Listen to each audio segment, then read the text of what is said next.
Now, it's only gotten worse. And my brother joins me right now, Stephen A. Smith. Always good to see you, big man. Thank you for being with me. Ooh, that is a quality shirt that you have on. But I can't say I'm surprised. SNAP and WIC, okay, what we used to call food stamps, right? 50 million Americans, the funding's going to be cut. I don't even think most Americans know how many people need help to just get food on the table. Do you believe that the disconnect between the Jack Chris's, that father we met that night, and the people who are going to be feeling this pain, do you think the politicians are getting the message that they think they're gaining advantage in this, but they're actually losing their own base? They're absolutely losing their own base, but they don't care at the moment, because if you're on the left, you're too preoccupied with hating Trump, and if you're on the right, you're too preoccupied with fawning over him to ensure that you remain in power, and what gets lost in the shuffle is the American people. You are talking to a black man that was once on food stamps, that knows what welfare is, that knows what government cheese tastes like, that knows what it's like to worry about having a roof over your head, clothes on your back, and food on your table. That's why I always say I ain't giving up my money now, because I worked diligently for years to make sure my primary motivation in life is to never to return to the state of affairs that I grew up with, that my mother worked her tail off for decades to ensure that I had a better life and made sacrifices beyond comprehension. But these politicians are not like that, and they prove it to you, and they prove it to you with their policies. For example, you know, you could talk about the left or the right. Last time I checked, all of them are still getting paid. All of them still have their health care. None of them have been furloughed or fired.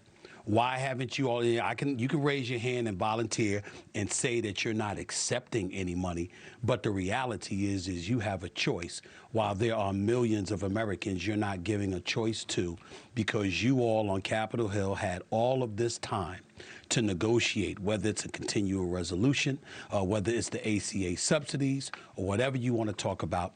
You've had ample time to address these issues to make sure that the American people were prioritized, and you didn't do it.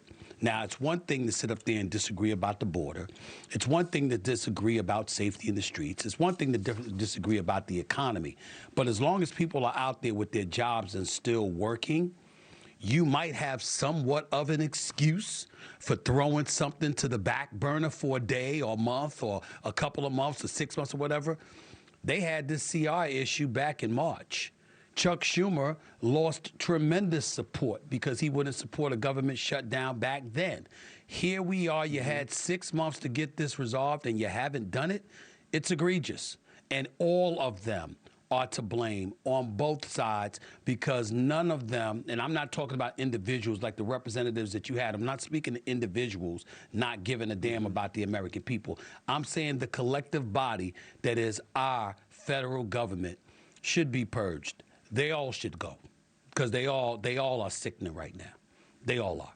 And yet, what do we know? In the midterms, the incumbency retention percentage is above 95%. Because of how the system is actually rigged, between money and incumbency effect and gerrymandering. It's hard to get anybody out, man.